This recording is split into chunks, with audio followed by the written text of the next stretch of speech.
ሰላም ንስድራ ካላይ የብላ ሳልሳ የብላ እንኮ ወላዶምያ ከም ኩሉ ወላድ ድማ መታን ኣብ ቁም ነገር ክትበጽሐሎም ዕላማ ኣኸይ ሰናኸልን ትምህርታዊ ዲያ ክሳብ ስራሕ ትሕዝ መብዛሕትኦም መወዳት ርጉማት ስለ ዝኾኑ ካብኦም ክትርሕቕ እናተ ነገራይ ዓብያ ከምቲ ወለዳ ኾነ መሓዙታ ዝበልዋ እንተኾይኑ ወዲ ዝበሃል ፍጡር ካብ ዕላማ ዘሰናኸል ብጥዑም መልሓሱ ናብ ጌጋ መንገዲ ዝመርሕ ካብ ስጋዊ ርክብ ወጻኢ ካልእ ቁም ነገር ዘይሓስብ ክፉእ ፍጥረት እዩ ነይሩ። እዚ ሓሳብ ከም ቅቡል ወሲዳ ካብ ወዳት እናረሓቐት ከም ዕላማ ዝሓዘቶ ትምህርታዊ ዲያ ስራሕ ጀመረት። ሽዑ ድማ እቲ ርጉም ምዃኑ ዝተነግራ ወዲ ተባዕታይ ብሃንደበት ኣብ ሂወታ ኣዝዩ ኣገዳሲ ነገር ኮይኑ ንሱ ኣብ ሂወታ ስለ ዘየለ እቲ ወሳኒ ኸፋል ነገር ከም ዝጎደለ ዓይነት መዓሲ ክትምርዓው ዝብል ምኽርን መጠንቀቕታን ካብ ወለዳን መሓዙታን ክውሕዛ ጀመረ። ሰላም እንደገና ብዛዕባ ወዲ ተባዕታይ ከም ብሓድሽ ክትሓስብ ጀመረት። ወለዳ ከም ዝመኸርዋ እንተኾይኑ እቲ ቀንዲ መለክዕ ሰብኣይ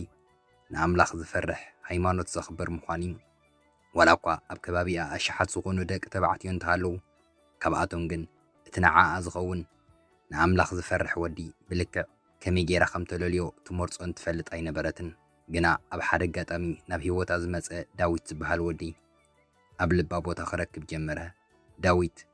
ብሓቂ ክረአ ከሎ ንኣምላኽ ዝፈርሕ ኣዝዩ ለዋህን ሕያዋይን ጭዋ መንእሰይ እዩ። ሰላም ተላልየቶ ፈሊጣቶ ለሚዳቶ ኣፍቂራቶ ናብ መርዓ ድማ በቕዑ። ዝተባረኸ ሕያዋይ ሰብኣይ ረኺብኪ ዕድለኛ ኢኻ ተባህለት። ኣብ ዕለተ መርዓኦም ኣብ ቅድመ ካህን ደው ኢላ ኣብ ሕማሙን ኣብ ድኻሙን ኣብ ፀገሙን ከይፍለዮ ኢላ ቃል ኣተወት። ኣብ ፈለማ 2 ዓመታት ሓዳሮም ኣዝዮም ጽቡቕ እዮም ነይሮም። ቀዳማየይ ናይ መወዳእታይ ሂወተይ ዓለመይ እናተባሃሉ ፍቕሮም ይቀላለጹ ነበሩ። ድሕሪ 2 ዓመት ግን ሰላም ንሰብኣያ ዘይኮነስ ነቲ ሓዳር ዝያዳ ከም ትደልዮ ክፍለጣ ጀመረ። ካብ ዕለታት ሓደ መዓልቲ ድማ ሓዳሮም እንተደልደለ ብምሕሳብ ቆልዓ ንውለድ ኢላ ናይ ውሽጢ ልባ ትምኒታ ነገረቶ። ዳዊት ልክዕ ከምዚ ስቤዛ ክገብር ዝሰደድካዮ እሞ ሽጉርቲ ወይ ኮሚደረ ረሲዑ ከም ዝመፀ ሰብ ኣቕልል ኣቢሉ ለከይ ነገርኩኸን ኣነ እኮ ብሰንኪ ዝበፅሐኒ ሓደጋ ክወልድ ኣይክእልን ኢሉ ጥምት እናበለ ቆልዓ ክወልድ ስለ ዘይክእል ክትፍለይኒ ሓሳብ ኣለክ ድዩ ኢሉ ንሕቶኣ ብሕቶ መለሰላ። ሰላም ዝሰምዓት ሓቂ ኣደንፂዋ ወላ ቅድሚ መርዓና ክትወልድ ከም ዘይትኽእል ትፈልጥ ነርካ ማለት ድዩ ኢላ ሓተተቶ። እወ በላ ዳዊት ዕጥጥ ዝበሎ ይመስልን። ስለምንታይ ዘይነገርካኒ በለቶ ሕርቃና ንውሽጣ ጌራ። ከይስእነክ ፈሪሐ እንተዝነግረክ ምናልባት ኣይምተምርዓኽንን ነርኪ ኢሉ ሕጂ እውን ንሕቶኣ ብሕቶ መለሰላ። መዓስ እሞ ክውስን ዕድል ይብካኒ ካብ ውላድን ፍቕርን ሓዲኡ ክመርፅ ምርጫ ይሃብካነን። ኦሮማይ እኮ ዝሕሸኒ ብገዛእ ርእስኻ መሪፅካለይ በለት ሕጂ እውን ሓሪቓ ክትዛረብ ስለ ዘይደልየት ህደ ኢላ።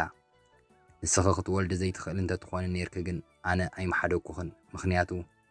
ነዝን ካልእን ክስዕር ዝኽእል ፍቕሪ ስለ ዘለኒ ኢሉ ሓዲክዋ ኸደ። እቲ ዘረቡ ኣብ ልዕለይ ፍቕሪ ዘይብልክ እንተኾይኑ ክትገድፍኒ ትኽእል ኢኺ ዘስምዕ ነይሩ። ሰላም ካብታ መዓልቲ እቲኣ ሰብኣያ ከም ዘታለላ ኮይኑ ምስ ተሰምዓ ሰብኣያ ካብ ልባ ክሕከኽ ከሎ ፍቕራ ክጽንቀቕ ከሎ ተፈለጣ። ግና ብኸመይ ምዃኑ ንባዕላ እውን ክርዳኣ ብዘይክእል ወላ ሓንቲ ኸይበለት ስቕ ኢላ ሓዳራ ተቐጽል ነበረት። ዳዊት ብዝኾነ መንገዲ ንገዛእ ርእሳ ከም ትወቅስ ክገብራ ይጽገም ኣይነበረን። ስለዚ እውን ድሕሪ ዝዕላሎም ሰላም ምስ ነብሳ ኣብ ምጉት ኣተወት። ቀደም ኣብ ግዜ ሌላና ክትወልድ ትኽእል ኢኻ ወይስ ኣይትኽእልን ኢለ ክሓቶ ይግብአኒ ነይሩ ድዩ ወላስ ኣይግብአንን? ቅንዕና እንተዝነብሮ ግን ባዕልዩ ክነግረኒ ዝግባእ ነይሩ። ሕጂ ክትወልድ ስለ ዘይትኽእል ፍትሓኒ ይበሃል ድዩ? ኣይበሃልን ምሽ መኻን ስለ ዝኾነ ፈቲሓቶ ተባሂሉ ስመይ ክጠፍእ ወለዳ ኸመይ ገይሮም ስለ ዘዕበይዋዮም ክንዲ ዝኣክል ንሰብኣያ ትጭክን ተባሂሉ ንስድራይ እውን ከጽርፍ እየ ቅድሚ ዝኣከረ ኸጻር ነይርኒ ኢላ ሰላም ንገዛእ ርእሳ ወቒሳ ኢዳን እግራን ኣኪባ ስቕ በለት። ንዓመታት ስቕ ኢላ ኣብ ዘይትደልዮ ሓዳር ቀጸለት። ዳዊት ግን ከም ቀደሙ ወላ ሓንቲ ለውጢ ከይረኣየ ብመኪንኡ ናብ ስራሕ የብፅሓ። ካብ ስራሕ መልሳ ቁርሲ የዳልወላ ስጋዊ ርክብ ፍጽሙ ደኺምን ክትብሎ ኸላ ኣእገራ ሓፂቡ የደቅሳ። ስጋዊ ርክብ ክደሊ ኸሎ ከም መዓልቲ መርዓኦም ተሰኪሙ ናብ ዓራት ይወስዳ። ግና እቲ ኣብ ዓራት ዝነበረ ሓጎስ ንዳዊት ጥራይ ነይሩ። ሰላም ከምቲ ኣብ ናይ መጀመርያ 2 ዓመታት ሓዳሮም ኣካላታ ክትንክፋ ከሎ ደስ ዝብላ ዝነበረ ሕጂ እውን ብተመሳሳሊ እቲ ስምዒት ክስምዓ ፈተነት።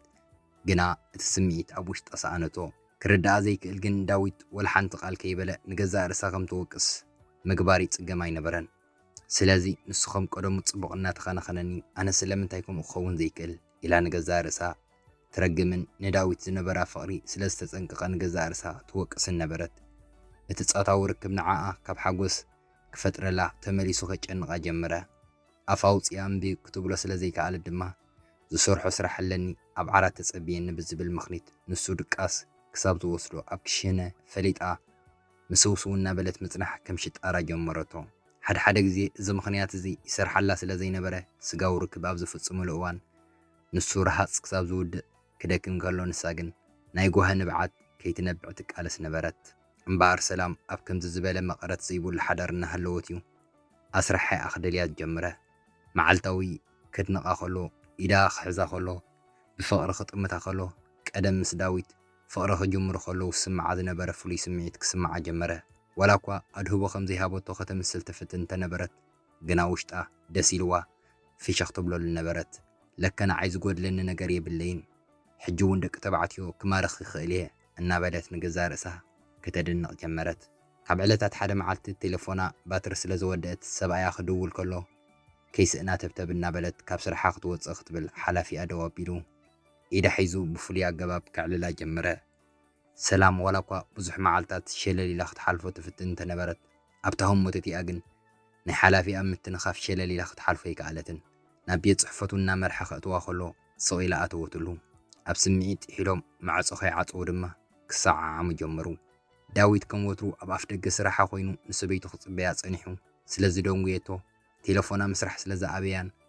ናብ ውሽጢ ስራሕ ኣትዩ ክሪኣ ግድን ኮነ። ኩሉ ሰራሕተኛ ስለ ዝወፀ እቲ ብራንዳ ጸጥታ ነጊስዎ ነበረ። ግና ድማ ካብቲ ናይ ሓላፊ ኣብ ቤት ጽሕፈት ፍልይ ዝበለ ድምፂ ናብ ኣእዛኑ ክበጽሕ ተፈለጦ። ዳዊት ቀስ እናበለ ናብቲ ማዕጾ ገጹ ቅርብ ምስ በለ ወትሩ ማዕጾ ከይኳሕኮሐ ኣትዩ ይፈልጥን። ኣብታ መዓልቲ እቲኣ ግን ከፊቱ ምስ ኣተወ ሰበይቱ ኣብ ልዕሊ ጣውላ ተገዲማ ክዳና ክሳብ ሕምብርታ ተቐሊዑ ሓላፊኣ ድማ ኣብ መንጎ ጋር ኣትዩ ተግባሩ ክፍጽም ምስ ሰበይቱ ዓይኒ ንዓይኒ ተረኣዩ። ብስምባደ ንሓላፊኣ ደፊኣ ካብ ነብሳ ግሊላ ኣፋ ሒዛ ስቕ በለት። ሓላፊኣ እውን ንዳዊት ምስ ረኣዮ ኣብ ስምባደን ፍርሕን ጥሒሉ ስርኡ ሓፍ ከብል ሸበድበድ ክብል ጀመረ። ዳዊት ቀስ ኢሉ ከምታ ዝኣተዋ ወልሓንቲ ከይበለ ሰላሕ ኢሉ ወፀ። ሰላም ናብ ቤት ጽሕፈታ ኣትያ ልዕሊ 1 ሰዓት ንበይና ኮፍ በለት። እንታይ ከም ትገብር ትፈልጥ ኣይነበረትን። ናብ ገዛ ተመሊሳ ከም ዘይትኸይድ ግን ርግፀኛ ነይራ። ቦርሳ ኣልዒላ ካብ ስራሕ ምስ ወፀት ኣብ ደገ ሰብኣያ ክጽበያ ምስ ረኣየት ተዓኒዳ ደው በለት። ዳዊት ግን ልክዕ ወልሓደ ከም ዘይረኣየ ቅድሚ ሕጂ ይገብሮ ከም ዝነበረ ናይ መኪና ማዕጾ ከፈተላ። ሰላም ግን ክሃድም ዶ ወይስ ምስኡ ክቕጽል እናበለት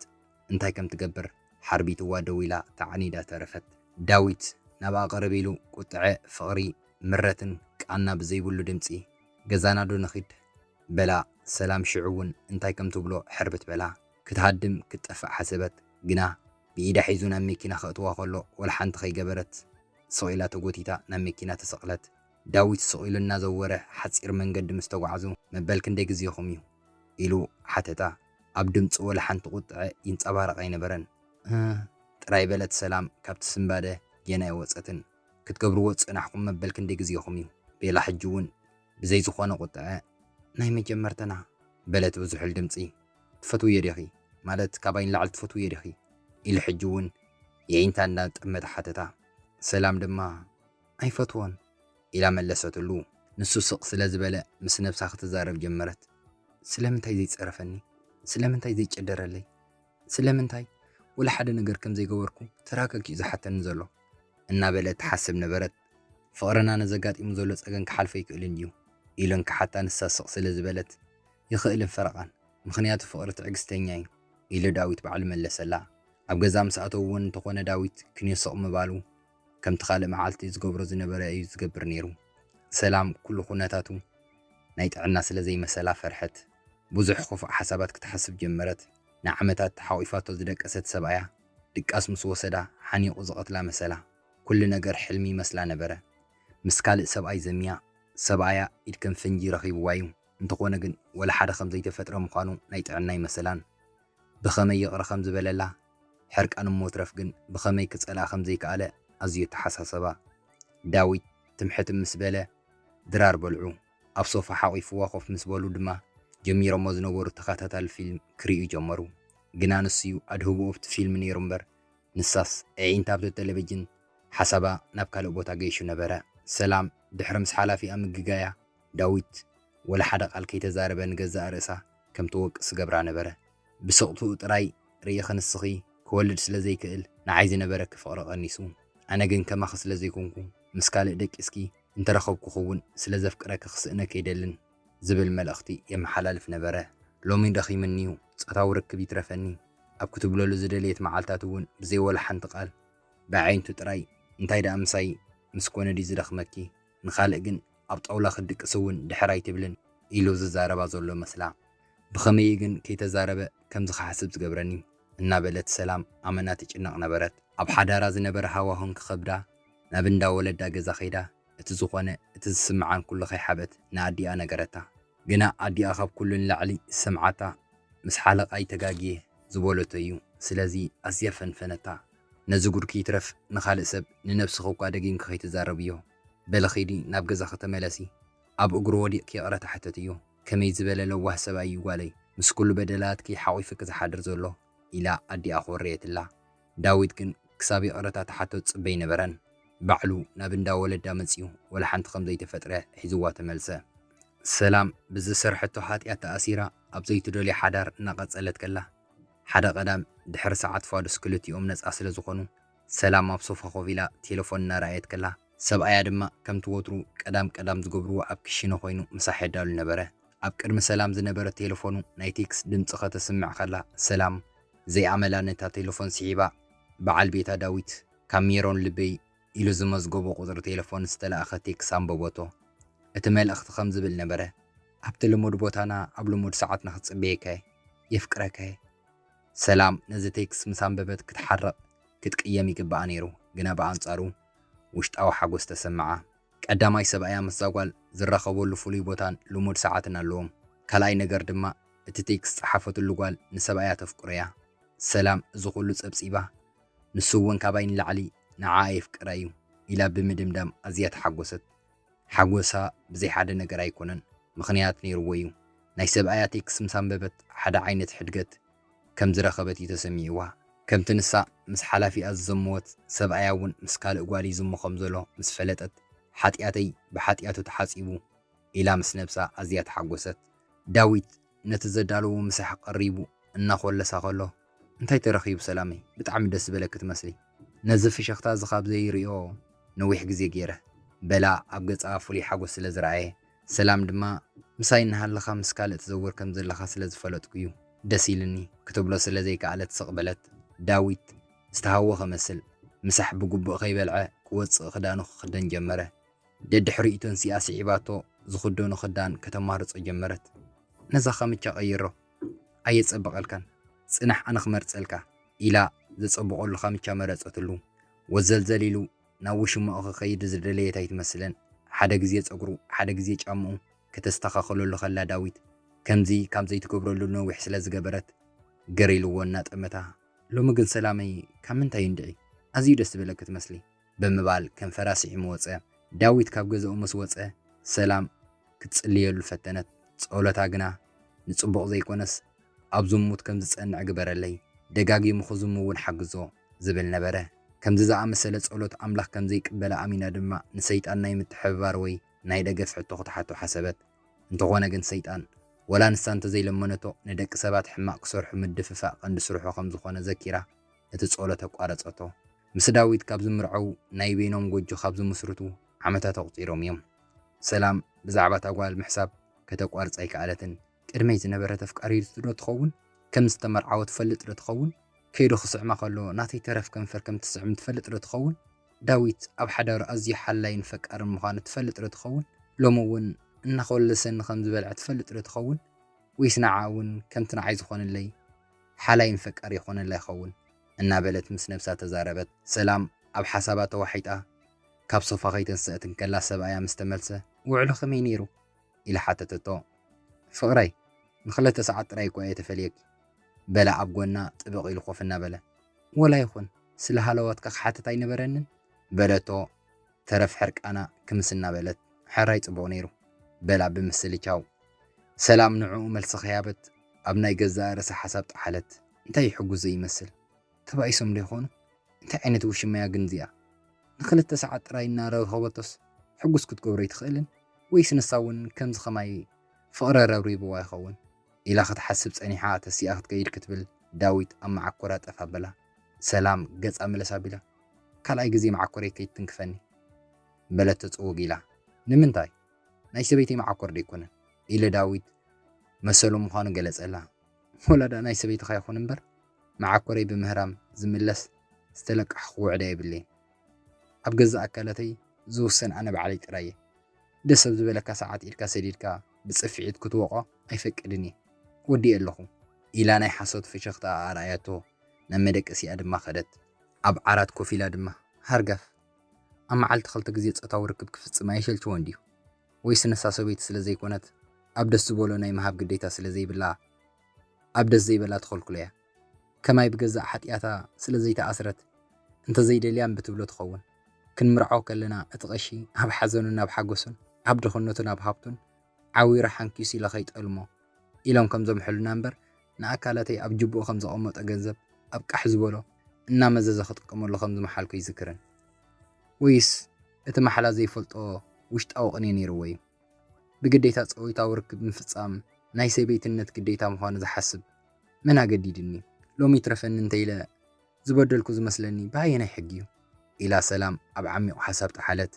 ሰላም ሰብኣያ ምስ ካልእ ጓል ርክብ ምጅማሮ ከተረጋግፅ ስለ ዝደለየት ሓደ ኣጋምሸት ካብ ስራሕ ናብ ገዛ ምስ ኣብፅሓ ናብታ ምስታ ጓል ዝራኸበሉ ቦታ ክኸይድ ከሎ ደድሕሪኡ ብታክሲ ተኸተለቶ ኣብ ሓደ እንዳቡን ዝበዝሖ ከባቢ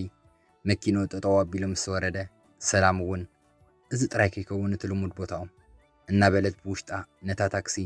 ኣብ ርሕቐት ጠጠው ኣቢላ ብዓይንታ ትኽተሎ ነበረት ከይፀንሐ ሓንቲ ጓል ናብ ዳዊት መፅያ ተጠምጠመቶ ኣብ ማዓንጣ ዓቲሩ ከም ህፃን ኣብ ላዕሊ ሓፍ ኣበላ ሰላም ውሽጣ ቅንና ተሰምዓ እንታይ ዓይነት ፎኳስ እያ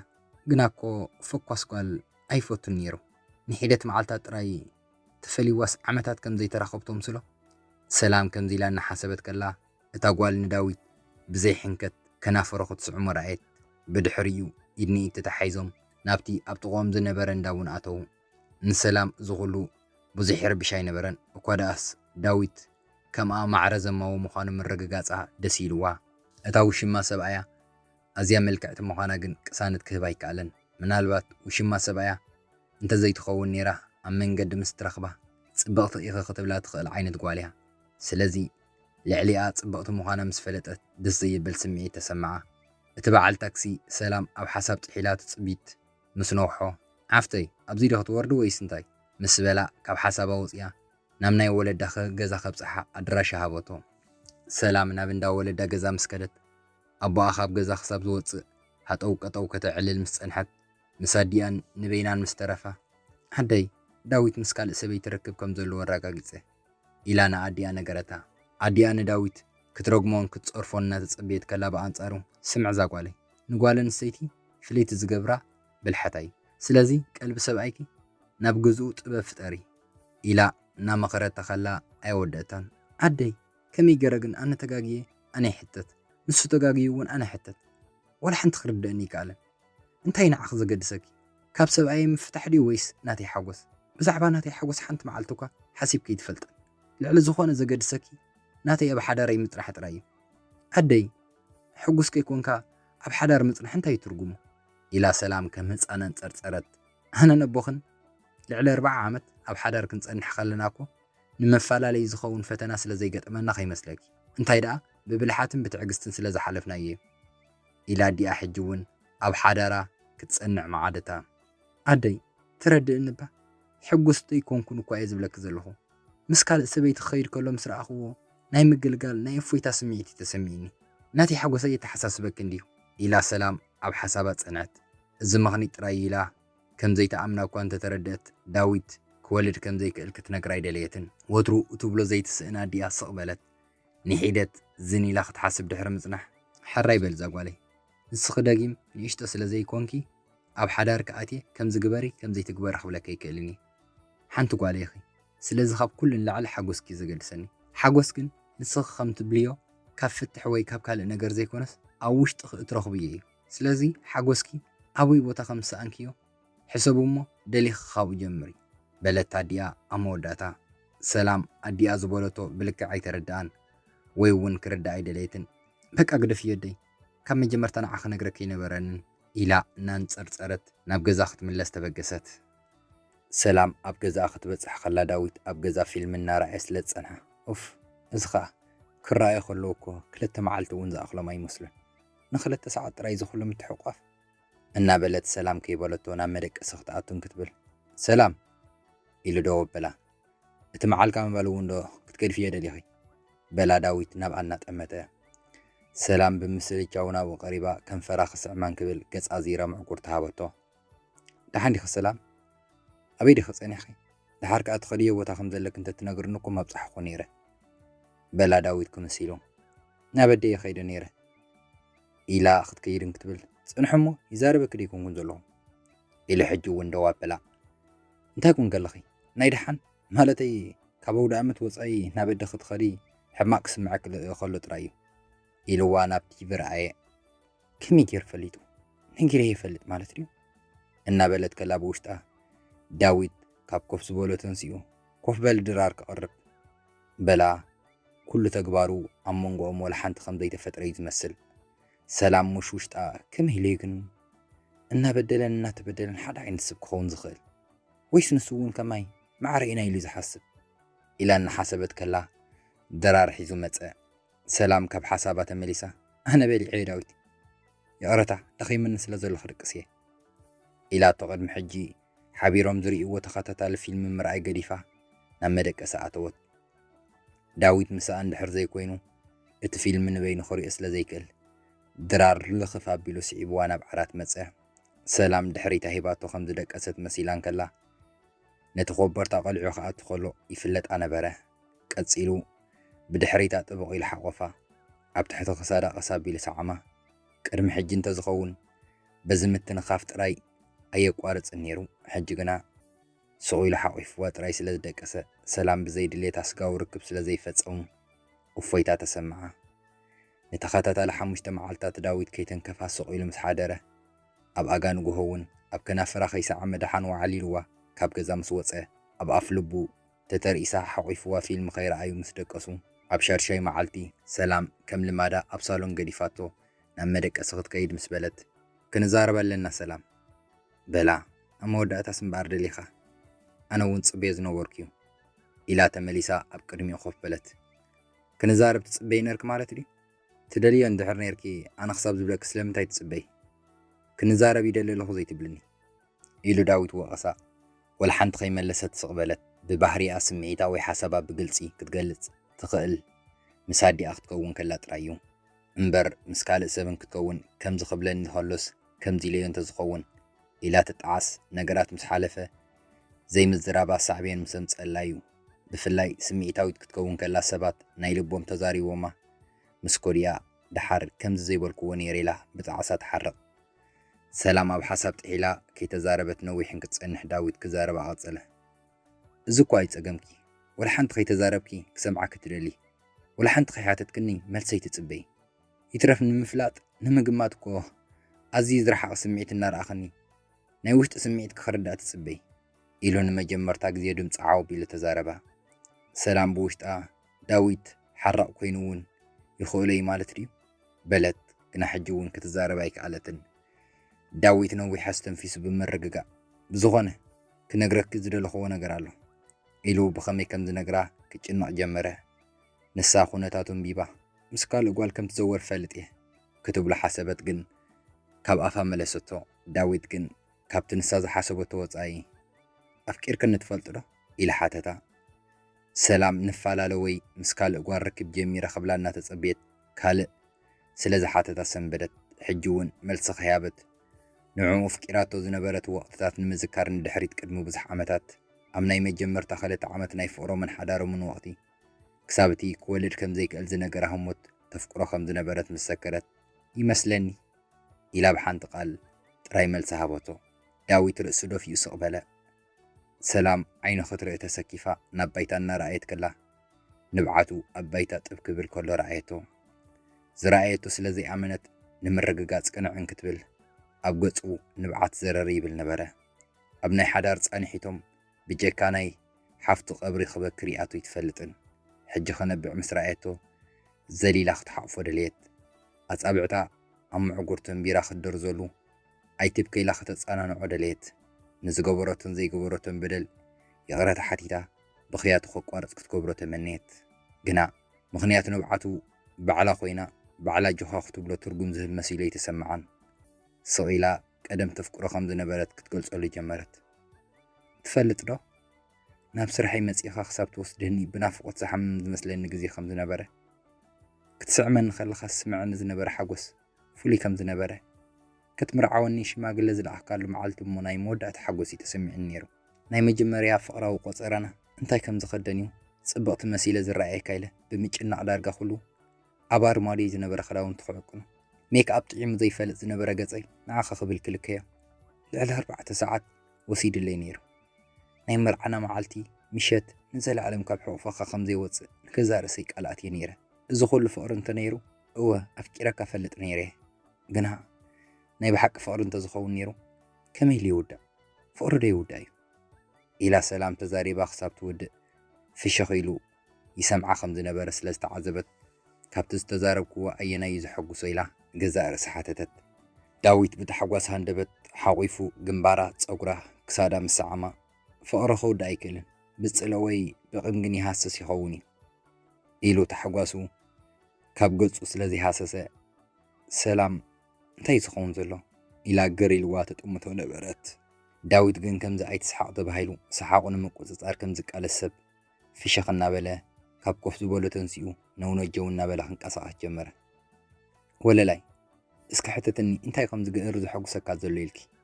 በላ ዳዊት ኣብ ቅድሚያ ደው ኢሉ በልክዕ እንታይ ከም ዝደልየ የርዳእ ኣይነበረን ግና ናታ ምሕታት ዝሐጉሶ እንተኮይኑ ሽሕ ግዜ ክትሓቶ ፀገም ኣይነበረን እሺ እንታይ ዝሐጉሰካ ዘሎ በለቶ ሰላም ነዚ ቃላት ካብ ኣፍክ ንምስማዕ ክንደይ መዓልቲ ከም እተፀበኹ ወትሩ ንፈጣሪ ኢልሙኖ ከም ዝነበርኩ ትፈልጥ ዲኺ ካብ ኣፍክ ተፍቅረኒ ከም ዝነበርክ ምስማዕ ማለት ንዓይ ገለ ክገልፆ ዘይክእል ሓጎስ እዩ ዝህበኒ በላ ዳዊት ሕጂ እውን ፍሸኽቱ ወይ ሃሰሰን እንድሕር ማዕረ ክንዲ ዝሐጉሰካ ነይሩ ከምቲ ሎም ዝሓተትካኒ ክትሓትኒ ትኽእል ነይርካ ኢኻ በለቶ ሰላም ብዘይተገዳስነት ዳዊት ወኺሉ ንትህብኒ ሕማቕ መልሲ ድልው ኣይነበርኩን ኢሉ መለሰላ ሕጂ ግን ንትህብኒ ሕማቕ ይኹን ፅቡቕ መልስኺ ድልው እየ ነይረ ቅድሚ ሕጂ ኩሉ ግዜ የፍቅረኪ ክብለኪ ከለኹ ኣነ እውን ነይሩ መልስኺ ድሓር ግን ሸውዓተ ንጉሆ የፍቅረኪ ክብለኪ ከለኹ ኣነ እውን ንምባል ከጨነቐኪ ዝተውዕልልኪ የጨነቐኪ ከም ዘለኹ ምስ ተረዳእኹ ድማ የፍቅረኪ ምባል ገዲፍ እያ ኢሉ ኣብ ቅድሚያ ኣብ ባይታ ኮፍ ኢሉ እናጠመታ ንመወዳእታ ግዜ ህያብ ዝገዛእ ከለይ ንመወዳእታ ግዜ ደሊ ክሰዓም ክነ ትዝክርዮ ዶ ነዊሕ ኮይኑ ኣሎ መዓሲ ንመወዳእታ ግዜ ብናት ከተበግሶ ስጋው ርክብ ዝፈፀምና እናበለ ከሎ ካብ ኣፉ ተቐብላ ቢላ ይፅላዕኒ መላቑ ዘረባ መለሰትሉ ቀፂላ ኣበይ መዓስ ከም ዘፅልአኒ ይፈልጥን በለቶ ዳዊት መጀመርታ ሰንበደ ካብኡ ግን ክርትም ኢሉ ሰሓቐ ንዓይ ዝነበረኪ ፍቕሪ ኣብ ዝነክየሉ ህሞት እዩ ምሳይ ስጋው ርክብ ምፍፃም ኣፅልየኪ ግና ስለምንታይ ብግልፂ ደስ ኣይበለንን ዘሎ ክገብር ኣይደልን ኢልካ ክትነግረኒ ዘይደለኺ በላ ቁሩብ ክምሲሉ ሰብኣይ የዶ ይኮንካን ንሰብኣይካ ብግልፂ ኣይደልን በሃል ድዩ ኢላ ንሕትኡ ብሕቶ መለሰትሉ ሰብኣይክ ስለ ዝኾንኩ ንስኺ ከይደለኺ ክሕጎሰል ከለኒ ማለት ኣይኮነን ብዝኾነ ክነግረኪ ዝግባእ ነገር ኣለኒ በላ እፈልጥ እየ ኢላ ሰላም ምስ ካልእ ጓል ሓድሽ ርክብ ከም ጀመረ ብኸመይ ከም ዝፈለጠት ካብታ ናይ መጀመርታ መዓልቲ ጀሚራ ነገረቶ ከመይ ጌርክ ተፃዊርክዮ ከይተዛረብክ ንስቕልኪ ኢላ ሓተታ ዳዊት ተገሪሙ ሰላም ንሕትኡ ንጎኒ ገዲፋ ምስኣ ካብቲ ጅምሩ ክንደይ ዲኹም ጌርኩም ኢላ ሓተተቶ ካብ ንፋልጥ 6 ወርሒ ፍቕሪ ካብ ንጅምር 2 ወርሒ ግን ተኣምኒ ዲኺ ፀታው ርክብ ፈፂምና ይንፈልጥን በላ ክምሲሉ መልስኺ ሃቦቶ ካብ ሶፋ ተንሲያ ኣብ ጥቑ ኮፍ በለት ዋላ እኳ እንታይ ይሓስብ ከም ዘሎ ክትሓቶ ደልያ እንተነበረት ግን ኣይገበረቶን ኣብ መንጎኦም ስቕታ ሰፊኑ ድሕሪ ምፅናሕ ዳዊት ኣንፈቱ ቀይሩ ኣብ ቅድሚኣ ኮፍ በለ ብኣፃብዕቱ መንከሳ ደጊፉ ቅንዕ ብምባል ዒንቱ ኣብ ዒንታ ተኺሉ ሰላመይ ኣነ ብፍቕሪ ክፅልል ስለ ዝኾንኩ بزينات كدليت ناتي كتكون ويمسح حدر كتقصلي دلن انتي كتدلي فتح تدلي انت لاخوينكي ولا كواز خبدن انت خونه جن كجبر الكدلوية كم بحدش مساي فقر من جمار تدلي انت لاخوين كون دلوية دليت كنتايو كتوسن خلخ جن نعايوي نبيت سبكل كتيكونس نجزا رسخل كوسني كند زدي لخي جزي وسيركي حسبلو زهو قداي بالليل كتصبيكي بلع تبيلو حجون زي ربع مريقوا نساخه إلى حتتتو كمسيلو أنا ناتكو وساني تصبه نساوم بزعبا تفلت يا أنا أول سنة خصاب زبصه كاين الراقب تزاراري من هنا بلا نخوصن بزح جزي توسد الليكه بلد سلام أبعين تاقوها نبب عمتها تتصبيكي حجون كتصبيكي كسابا وسانة تبصح دما نتزت لعاك نقر نسخد الليخي نسوم بجا خالكي انت دا زي لمين كن عين نقبرونينا إلو تنسي أخدا داويت كم توترو قداما سنة بتزقبره نامنا هيتصاونت متصاوت بوتا خيدو هيتصاونت مسولدون كوينون كتصاوت النار عي خليو مس ميرون ستلاليه ميرون نتود شدشت عامت ودا دويلا ناتصاوت تخلا ماما نبلع على حسك نديبي إلى حاتيتوا جنا نسا بريخ بوتا مدياب سلا زفرحة كمي جرا خم تردو قالات حربي توا تنبلت أبت بريخ متصاوت كلهم هتصاونتي من مسابوتاتو موصيوم مسرعيت قولتا تسويتوا كفسس دلي أبعين تاس تقوطرا نبعتا كتعكتو تقالس نبرت قدم وارحيا بحدقا مكينا نبعال بيتا نحوار سيناتو أبو انت زهلوكو إلا تكيزان كلاي داويت نبا غربيلو أنا حيزلك خديبدو بلا بلو دمتي ميرون ناوي وشت أسميت زرد على سب مركبة أزيا سميت تاويت بزمسل هو نخطب لكوا عام سينا رأساب من أنا أطرح جلس أتلو داويت نودا أزانا جعو أبكال متصاوت قريفو نبقى مستملسه سبعي كابز موت درو 4 عامت كيرولو إلى خي حتتا نايوشت سميتا كتتم بهلو جمرت سب كمي جيرو كملس كابزي كل سب مصباي زقارص كمي جيري نوع من فاق كقارص زخيل كمي لي دحري نبر هيوتي كقصل زخيل እና በለት ክትዳናፈቅ ጀመረት ዳዊት ንነዊሕ ግዜ ከም ዝፈልጣ ብዘይ ቃላት ሓቂፉ ከም ህፃን ክእብዳ ጀመረ يقرأ تقبرلي إلى ميرون نبعتها دريزا كمسكت بالنا فتنت أبي يلو دخاوي قالك إلى حتى تتو داويت كمسك بالنا فتنة نبيني متيه أنا خولد سلزيك القلعي بالليل اتحدون تفكرن زنبرت سبيتي كولد كم زيك الكينا قرك واصل استمرعنا أزياد علياتني وترى قدام سنابتي نابزز متس هتصاون تخصاوت النمرايت رايو إلو وشت حرور كوينو كمسك بالنا فتنة ودا تصاوي تخساب زود ميرون نداويتن بزح ناي وشت موقعو تفالاليو خلو لما قطر تليفون يترف سمامو خيتلاوت وتشاوتو هيلم تفالاليو تحرخلت معالتكن كابتناي ميرون دكان حليف كازركب اندابون كوفيلا ميرون بون كتست خلا اغاطام داويت مصي እንደገና አንደ በተራخبو بدحرزي ابتندابون بتداغاغامنا تراخبو خعلو ጀመሩ ድሕረ ግዜ ድማ ንሳ ብዛዕባ ሰብያ ንሱውን ብዛዕባ ሰበይቱ ምዝራብ ሓዲጎም ብዛዕባ ናይ ገዛእ ርሶም ስሚ ጥራይ ክዘራረቡ ጀመሩ ን4 ዋርሕ ዝኸውን ኣብ ውሽጦም ዝስምዖም ዝነበረ ናይ ፍቕሪ ስምዒት ከይተጋላለጹ ስቑኢሎም ድሕሪ ምቕጻል ሓደ መዓልቲ ኣብታ ልምቲ መራኸቢቶም እንዳቡን ኮፍ ኢሎም እንከለዉ ሜሮን ዝናቕዐ ፍንጃል ምስ ረኣየት ተንስያ ኣምፅያ ኣርኣየቶ እዚ ፍንጃል ትሪኦ ኣለኻ ዳዊተይ ኣዝዩ ነቂዑ ኣሎ ግና ጌና ኣይተሰብረን ሓንቲ ግዜ ጥራይ እንተወዲቑ ግን ክስበር ይኽእል ኢላ ኢዱ ስሒባ ኣብ ኣፍ ልባ ፀጊዓ ልበይ እውን ልክዕ ከምዛ ፍንጃል እዩ በጃኻ ክትሕዞ እንድሕር ኮንካ ፈፂምካ ከምዘይትሰብሮ ርግፀኛኹን ኢላ ብድንጋፅ ዒንታ ጠመተቶ ዳዊት ብዘይወላ ሓደ ቃል ንመጀመርታ ግዜ ኣብ ከንፈራ ሰዓማ ስዕመቱ ንልብኻ ኣይክሰብሮን እየ ክሕልዎ እየ ዝብል መልእኽቲ ነበሮ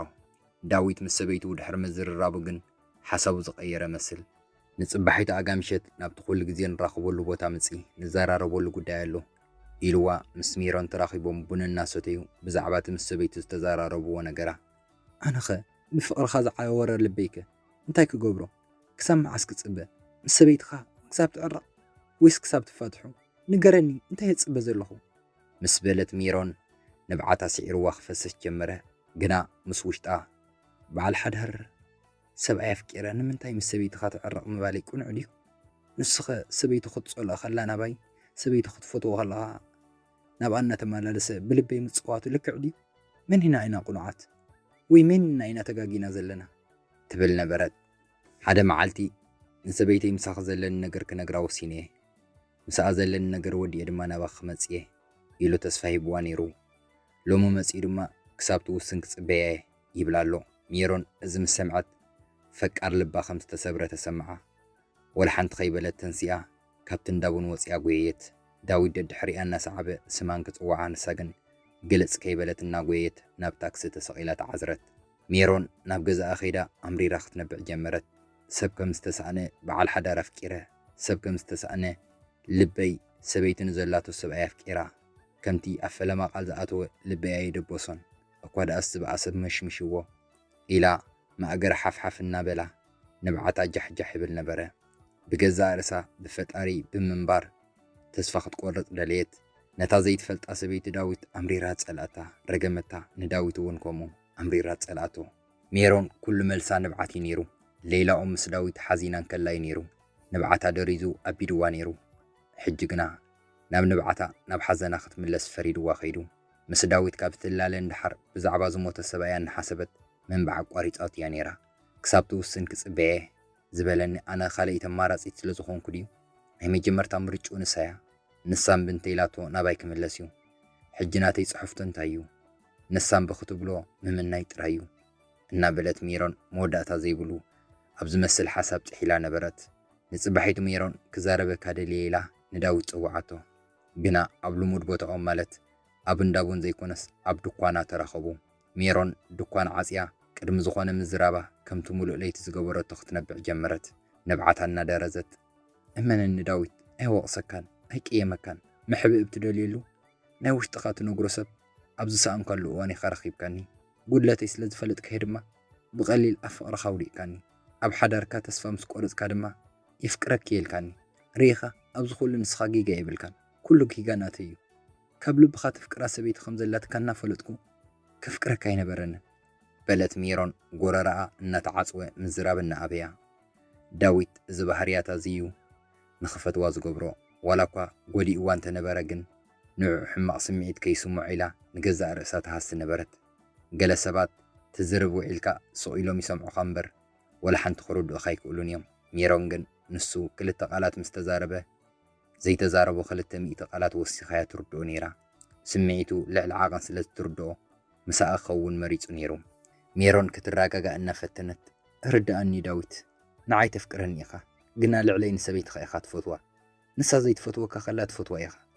زموت زاكل قبل على خافس إيمان كلاكوا كتسأل أي كالكان نعايل كان عاخت كودا خمزيت خلف هلتي إيلان دقنا زربا أبيوا دمت أوت يا بخيت داويت قريبو بدان كبل سلا زي دليت رح أقبلته أنا ونسبعي كسابلو مي فتوى كابوغن نعخو نفكيرا كانيرا قلنا نعاي كتكون زي مخال كيف ردكان لبخاس لز تقاطع صورة تخت زي كالكان سبيت خخصاب توس أنا خص بيكلن نعخا مسأن معرخ ندي كم زغور أني يفلت جن حداركا كسمر تمنيتيو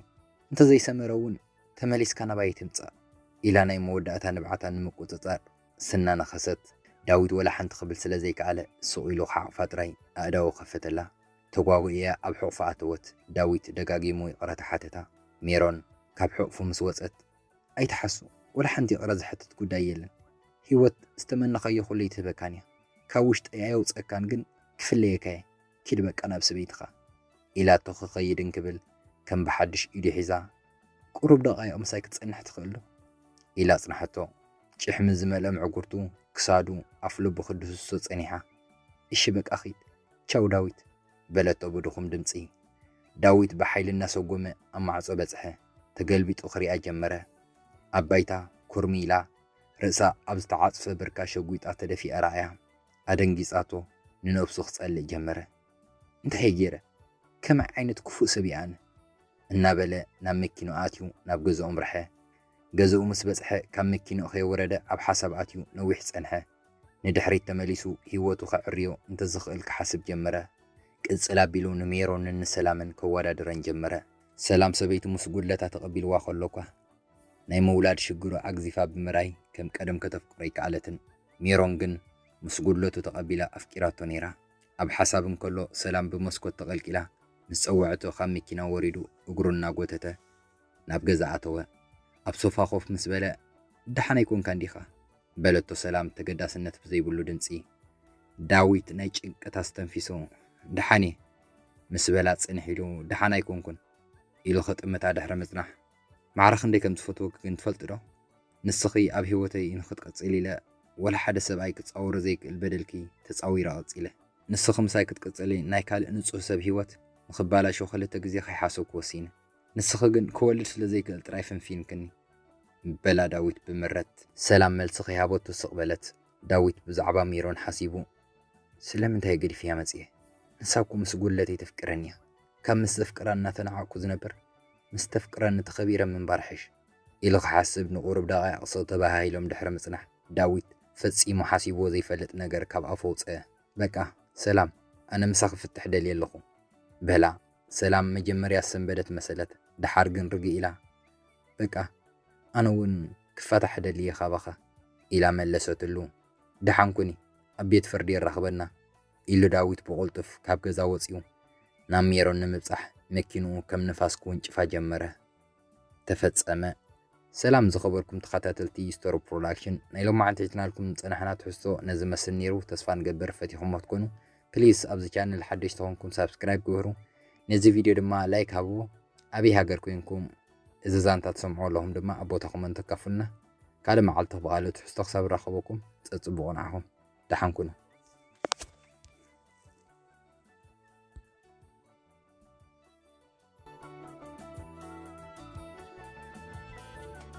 Skutaulo, aulo,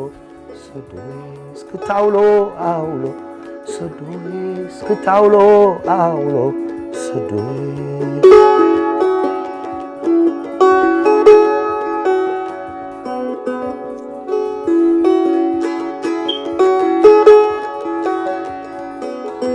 كعتق الكلى تعرفت مسيلو النحناخت نحافت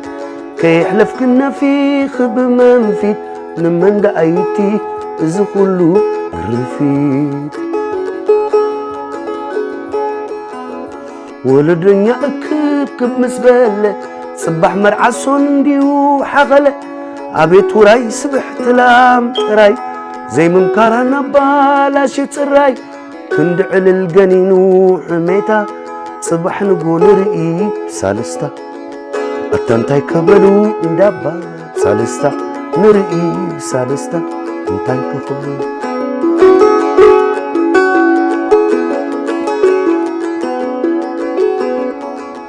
عبت السلام حسويله زيت صبعكي كدلي كندي تحنا خويله تصايك خللي مثلا وش تخلو صعدخي بلالي مثلا وش تخلو صعدخي بلالي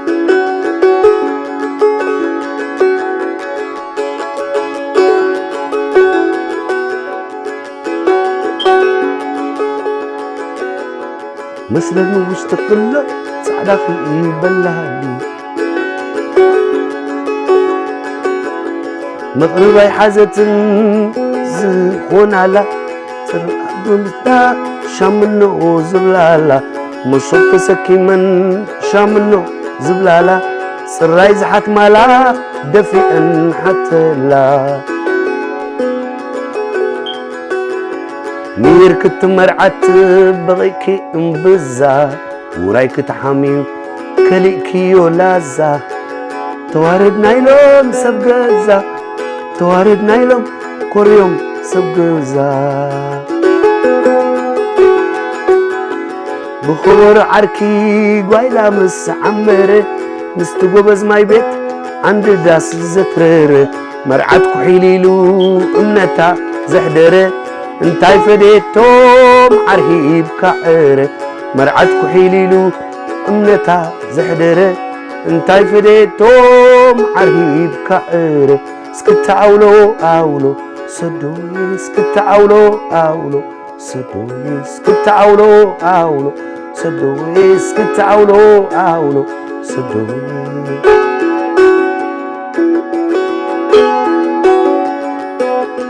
كعتقل كيلة تعرفت مسيلو نحناخت نحفت كي يحلف كنا في خب منفت نمن دعيتي زخلو رفت ولو دنيا أكب مسبلة صباح مرعسون انديو حخلة عبيت وراي سبح تلام تراي زي من كارانا بالاشي تراي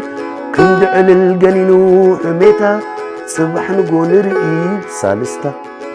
أتنتاي كبلو انداباب سالستا نرئيب سالستا انتاي كبلو تنتاي كبلو توم انداباب سالستا